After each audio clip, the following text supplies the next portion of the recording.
Shezarr and the Divines by Faustulus Junius, Subcurator of Ancient Theology and Paleonumerology, Imperial Library.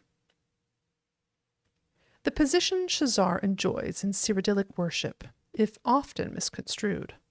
He and 1,000 other deities have sizable cults in the imperial city. Shezarr is especially venerated in the Colovian West, though he is called Shor there, as the West Kings are resolutely and religiously Nordic.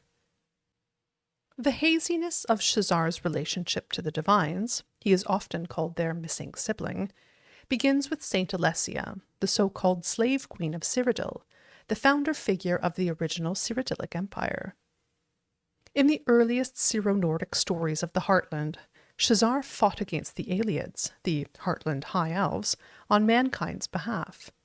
Then, for some unknown reason, he vanishes from the stage, presumably to help other humans elsewhere, and without his leadership, the Aloids conquer the humans and enslave them.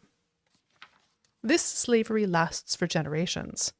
The isolated humans eventually begin to venerate the pantheon of their masters, or at least assimilate so much of High Elven religious practices into their native traditions that the two become indistinguishable. In First Era 242, under the leadership of Alessia, her demigod lover, Morihaus Breath of Kine, and the infamous Pelennor Whitestrake, the Cyrodiilic humans revolt. When Skyrim lends its armies to the slave queen of the south, the revolution succeeds. The Aloid hegemonies are quickly overthrown. Shortly thereafter, White Gold Tower is captured by Alessia's forces, and she promptly declares herself the first empress of Cyrodiil. Part of the package meant that she had to become the high priestess of Akatosh as well. Akatosh was an Aldmeri god, and Alessia's subjects were as yet unwilling to renounce their worship of the elven pantheon.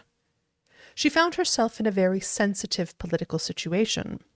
She needed to keep the Nords as her allies, but they were, at that time, fiercely opposed to any adoration of elven deities. On the other hand, she could not force her subjects to revert back to the Nordic pantheon for fear of another revolution. Therefore, concessions were made, and Empress Alessia instituted a new religion, the Eight Divines, an elegant, well-researched synthesis of both pantheons, Nordic and Aldmeri. Shezarr, as a result, had to change. He could no longer be the bloodthirsty anti-Aldmer warlord of old. He could not disappear altogether either, or the Nords would have withdrawn their support of her rule. In the end, he had become the spirit behind all human undertaking. Even though this was merely a thinly disguised, watered-down version of Shor, it was good enough for the Nords. As for why Tiber Septim has not attempted to revitalize Shezarr during his wars against the Aldmeri Dominion, we can only speculate that, at this time, memories of the Alessian Order's follies, the Dragon Break, the War of Righteousness, the defeat at Glenumbria Moors, would only damage his campaign for the imperial crown.